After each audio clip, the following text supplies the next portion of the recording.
Hello everyone, how are you all? I hope you all are safe at your place. Welcome to the channel Physics Junction by TK Krull, जहाँ पर आपको physics के topics बहुत ही easy और simple तरीके से कराए जाते हैं। साथ ही आपको नोट्स भी प्रोवाइड कराए जाते हैं ताकि आपको टॉपिक से रिगार्डिंग कोई भी क्वेरी ना रहे। हमारा जो आज का टॉपिक है वो है रमन्स इफेक्ट और इसी के ही साथ एक छोटा सा टॉपिक करेंगे रेनबो। रेनबो के अंदर कलर्स कैसे आते हैं वो सब हम स्टडी करेंगे आज की वीडियो के अंदर। सो सबसे पहले मैं स्टार्ट करूंगी रमन्स इफेक्ट से। रमन्स इफेक्ट हमारे पास बेसिकली क्या होता है, ये क्या है, हमारे पास एक तरह से स्कैटरिंग ऑफ लाइट है। ठीक है, रमन्स इफेक्ट हमारे पास क्या है, ये एक फिनोमिना है जो हमें क्या बताता है, स्कैटरिंग ऑफ लाइट के बारे में बताता है। जब न्यू फ्रीक्वेंसी की लाइट किसी भी सब्सटेंस के ऊपर इंसिडेंट होती है तब वो जो लाइट है वो कहाँ पे स्कैटर हो जाती है, उसमें कैसे कलर्स आते हैं, वो बेसिकली हमने इस इफेक्ट के अंदर स्टडी करना है। रमन्स इफेक्ट हमारे पास क्या है, रमन्स इफेक्ट को हमें दिया था जो इंडियन फिजिस्ट है जिसको कि हम सीवी रमन के नाम से जानते हैं। ठीक है, ये हमारे पास साइंटिस्ट थे, अपने इंडिया के ही साइंटिस्ट थे सीवी रमन, जिन्होंने 1928 में हमें ये फिनोमिना स्टडी करके दिया था और इस फिनोमिना के लिए 1930 में उन्हें नोबेल पुरस्कार भी दिया गया था। रमन इफेक्ट क्या है, हमारे पास एक फिनोमिना है जहां पे हम स्कैटरिंग ऑफ लाइट को डिस्कस करते हैं। सपोज करो हमारे पास कोई भी एक सब्सटेंस है, ये हमारे पास रे आ रही है, ये इंसिडेंट हो रही है इस सब्सटेंस के ऊपर, और ये जो हमारे पास रे है, जो लाइट है, इसकी जो फ्रीक्वेंसी है वो कितनी है, न्यू। ठीक है, इसकी जो फ्रीक्वेंसी है वो कितनी है, न्यू। इस न्यू फ्रीक्वेंसी की लाइट जब इस सब्सटेंस के ऊपर इंसिडेंट करती है तो ये जो सब्सटेंस है, स्कैटरिंग की वजह से ये जो लाइट है बहुत सारी डायरेक्शंस में निकल जाएगी। ठीक है, बहुत सारी जो यहाँ पे रेडिएशंस है, अलग अलग फ्रीक्वेंसीज की, अलग अलग वेवलेंथ की जो रेडिएशंस है इसके अंदर से निकलेंगी, और कोई रेडिएशन हमारे पास ऐसी भी होगी जो कि इंसिडेंट रेडिएशन की वेवलेंथ के इक्वल होगी। ठीक है, हमारे पास क्या है, ये एक सब्सटेंस है, यहाँ पे हमारे पास कोई भी लाइट जो है वो इंसिडेंट कर रही है, जिसकी फ्रीक्वेंसी कितनी दे रखी है, न्यू फ्रीक्वेंसी की कोई भी लाइट है जो कि इस सब्सटेंस के ऊपर इंसिडेंट हुई है। इस सब्सटेंस के ऊपर इंसिडेंट होने के बाद जो ये लाइट होती है ये बहुत सारे डायरेक्शन में स्कैटर हो जाती है। स्कैटर का मतलब मैंने आपको क्या बताया था, change in the direction of light.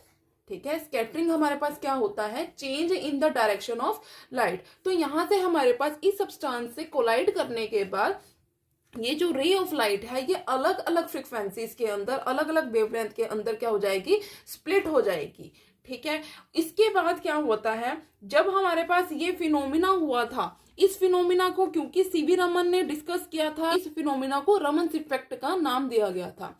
एक चीज और मैं यहाँ पे आपको क्लियर कर दूं, यहाँ पे हमारे पास जो फ्रीक्वेंसी थी वो न्यू फ्रीक्वेंसी ली थी। आफ्टर स्कैटरिंग यहाँ पे बहुत सारी फ्रीक्वेंसीज की जो लाइट है वो निकलती है, तो यहाँ पे हमारे पास एक कुछ फ्रीक्वेंसीज ऐसी भी होती हैं जो इंसिडेंट जो लाइट है उसकी फ्रीक्वेंसी की इक्वल होती है, और जो भी हमारे पास रे ऑफ लाइट होती है जिनकी फ्रीक्वेंसी काफी कम होती है, जिनकी फ्रीक्वेंसी काफी कम होती है, फ्रीक्वेंसी कम होगी तो इट मीन्स वेवलेंथ क्या होगी, ज्यादा होगी, और जहां पे हमारे पास फ्रीक्वेंसी ज्यादा होगी वहां पे वेवलेंथ क्या होगी, कम होगी। तो इस तरह से करके हमें क्या मिलती है, रेडिएशंस मिलती है आफ्टर कोलिजन, आफ्टर स्कैटरिंग। तो इसे क्या बोला गया था, एंटी स्टोक्स और स्टोक्स लाइन बोला गया था। ठीक है, जो हमारे पास रे ऑफ लाइट है वो सेम फ्रीक्वेंसी की निकलेगी इस सब्सटेंस से कोलाइड करने के बाद, उस लाइट को हम बोलेंगे रेले लाइट। ठीक है, रेले लाइट क्या है, रेले जो साइंटिस्ट था उसके नाम के ऊपर है ये रेले लाइट, हमने उसको बोला जो सेम फ्रीक्वेंसी की लाइट इसमें से स्कैटर होके निकली थी। जो हमारे पास फ्रीक्वेंसीज, अलग अलग फ्रीक्वेंसीज की लाइट जो कि ज्यादा फ्रीक्वेंसी की थी या फिर कम फ्रीक्वेंसी की थी, उन्हें स्टोक्स और एंटी स्टोक्स लाइन बोला गया था।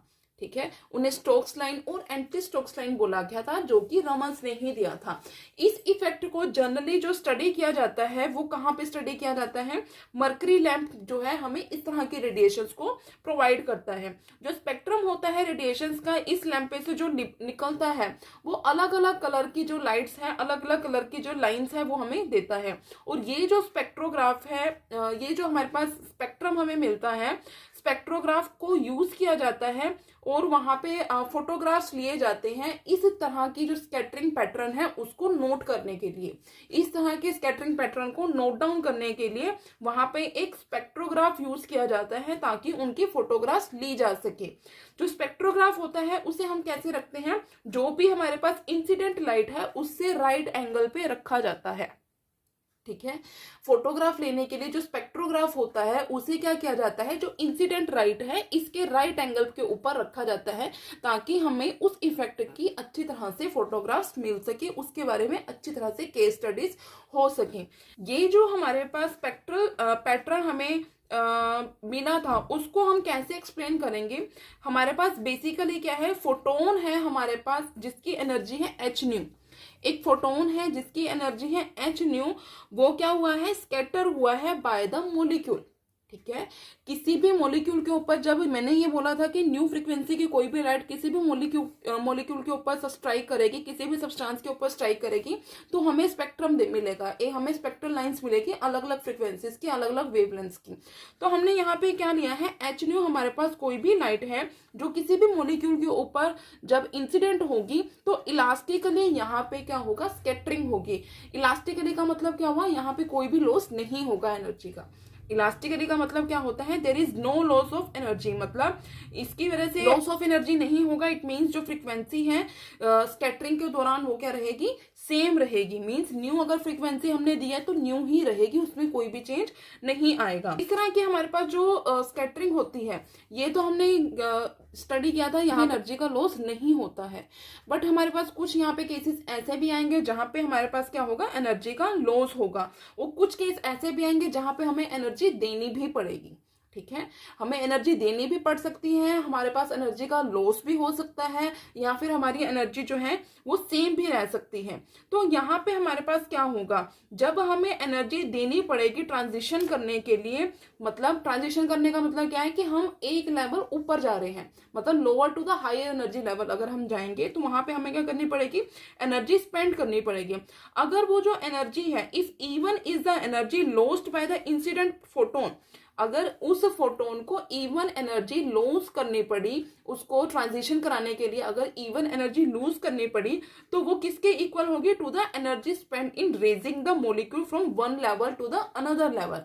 मींस कि इंसिडेंट फोटोन जो था उसने एनर्जी का लॉस किया है, बट वो जो लॉस ऑफ एनर्जी हुई है वो किसके लिए यूज हुई है, ट्रांजिशन के लिए यूज हुई है। मींस कि एक लेवल से दूसरे लेवल में जाने के लिए वो लॉस ऑफ एनर्जी को यूज किया गया है।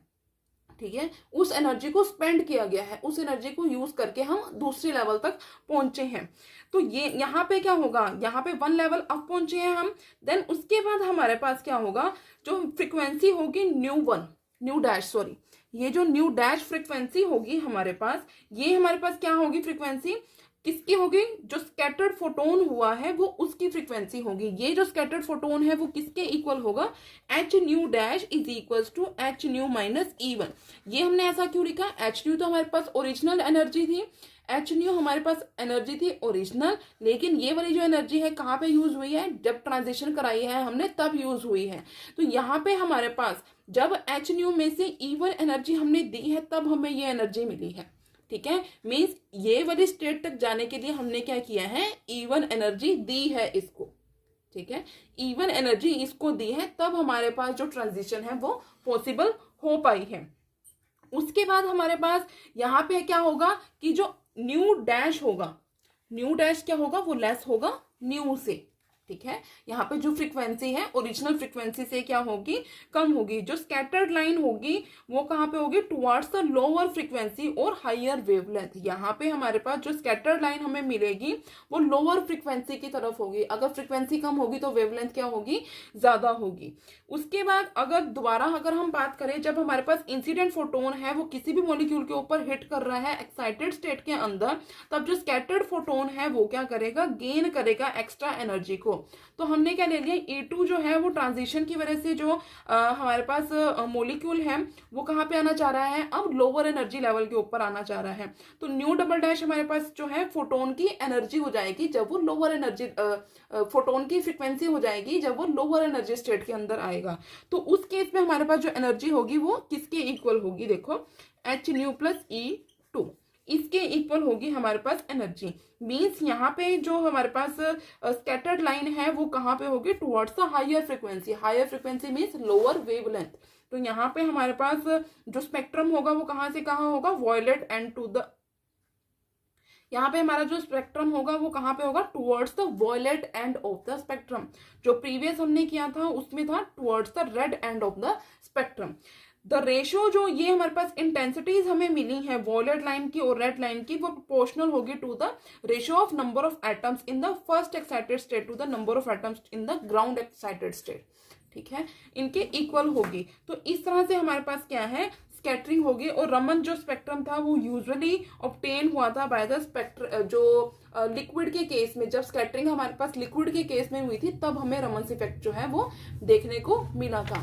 तो इस तरह से जो रमन्स इफेक्ट था वो स्टडी किया गया था। उसके बाद हमारे पास आता है रेनबो।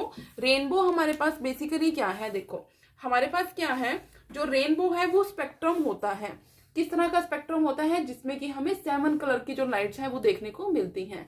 7 कलर की लाइट्स हमें देखने को मिलती है। वो कब देखने को मिलती है, जब हमारे पास जब रेन टाइम होता है, बारिशों का टाइम होता है, उस टाइम पे जब सन राइज करता है तब हमें क्या देखने को मिलता है, रेनबो हमें देखने को मिलता है। वो रेनबो हमें तभी देखने को मिलेगा जब हमारे पास जो पर्सन ऑब्जर्व कर रहा है उसकी बैक होगी टुवर्ड्स द सन। ठीक है, जो ये रेनबो है यहाँ पे हमें जो कलर का स्पेक्ट्रम दिखेगा वो तभी हमें दिखाई देगा जब हमारे पास जो ऑब्जर्वर है वो वो सन के टुवर्ड्स बैक करके खड़ा होगा, तभी हमें जो रेनबो है वो देखने को मिलेगा। इसके बाद हमारे पास यहाँ पे जो रेनबो था उसको स्टडी करने के लिए हमारे पास 2 कंडीशंस थी। 2 काइंड्स के हम रेनबो स्टडी करते हैं।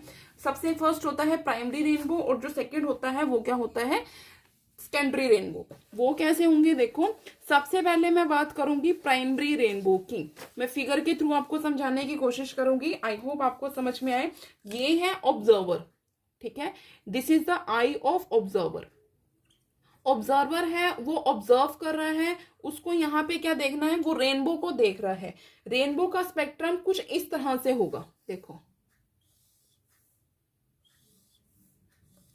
इस तरह से कुछ स्पेक्ट्रम होगा। यहाँ पे हमारे पास क्या है, कलर्स होंगे। ठीक है, यहाँ पे हमारे पास क्या होंगे, कलर्स। और यहाँ पे क्या होगी, स्कैटरिंग होगी। यहाँ पे स्कैटरिंग है, मैं स्कैटरिंग को शो कर रही हूँ, यहाँ पे स्कैटरिंग हो रही है। स्कैटरिंग की वजह से ही हमें क्या दिखाई दे रहे हैं, कलर्स दिखाई दे रहे हैं, इसलिए स्कैटरिंग होगी। स्कैटरिंग क्यों होगी, क्योंकि जो सन की लाइट है वो इंसिडेंट हो रही है।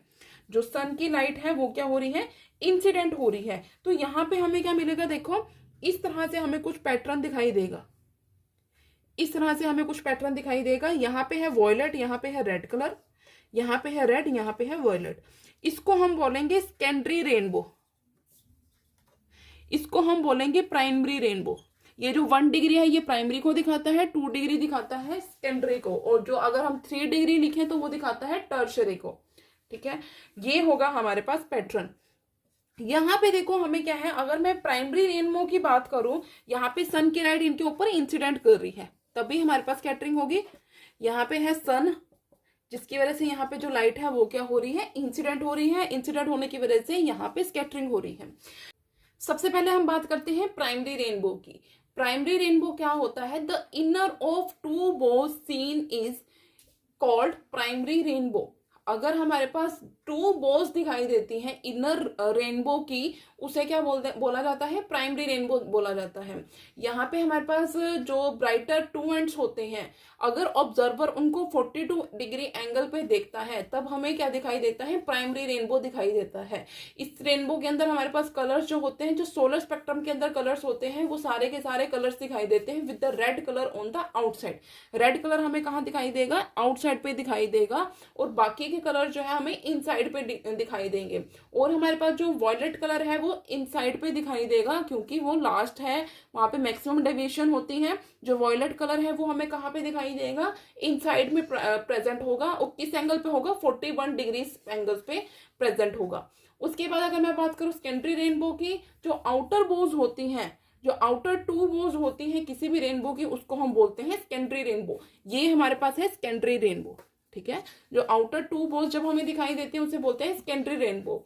यहाँ पे क्या है हमारे पास, ये जो रेनबो होता है ये प्राइमरी रेनबो के जैसा ब्राइट नहीं होता। जो प्राइमरी रेनबो होता है वो बहुत ज्यादा ब्राइट होता है, बट इस केस में ऐसा नहीं होता। ये हमें तभी दिखाई देता है जब ऑब्जर्वर जो है 52.5 डिग्री पे उस जो रेनबो है उसे ऑब्जर्व करेगा, तभी हमें ये दिखाई देगा। और ये क्या है, हमारे पास जो सोलर स्पेक्ट्रम का ऑर्डर होगा उससे रिवर्स ऑर्डर हमें दिखाई देगा सेकेंडरी रेनबो के केस में। और यहाँ पे हमारे पास जो रेड कलर है वो इनर एज पे प्रेजेंट होगा जो कि 51 डिग्रीज पे होगा, और जो आउटर एज है वहां पे हमें वॉयलेट कलर दिखाई देगा जो कि 54 डिग्रीज पे प्रेजेंट होगा। और ये इसके अंदर जो सेकेंडरी रेनबो है इसके अंदर 2 इंटरनल रिफ्लेक्शंस होंगी और 2 रिफ्रैक्शंस होंगी before emerging finally from the water droplets. इसके अंदर क्या होगा, 2 इंटरनल रिफ्लेक्शंस होंगी और 2 रिफ्रैक्शंस होंगी। आई होप ये आपको समझ में आया होगा। ये छोटी सी सिर्फ और सिर्फ डेफिनेशन है जिसके बारे में आपको पता होना चाहिए। एग्जाम में एज सच रेनबो नहीं आता है, बट स्टिल अगर आ जाए तो 1-2 नंबर में आएगा, बड़ा टॉपिक के फॉर्म में ये नहीं आता है। इसी के ही साथ हमारा जो डिस्पर्जन ऑफ लाइट है वो पूरा का पूरा पार्ट खत्म हो जाता है। इसके बाद हमारा जो पार्ट शुरू होगा वो होगा ऑप्टिकल इंस्ट्रूमेंट्स का, जो कि मोस्ट इंपॉर्टेंट पार्ट है। इसको मैं पहले भी बता चुकी हूँ। इसमें से मैक्सिमम मार्क्स का जो क्वेश्चन है वो उसी में से ही आता है। उसके अंदर क्योंकि हम टेलीस्कोप्स वगैरह स्टडी करते हैं, माइक्रोस्कोप स्टडी करेंगे, तो आपको बहुत ज़्यादा अच्छी तरह से समझना पड़ेगा और उसके लिए आपको वीडियोस को देखना पड़ेगा। अगर आपको मेरी वीडियो अच्छी लगी हो तो मेरी वीडियो को लाइक करना, मेरे चैनल को सब्सक्राइब करना, ज़्यादा से ज़्यादा शेयर करना। Thanks for watching.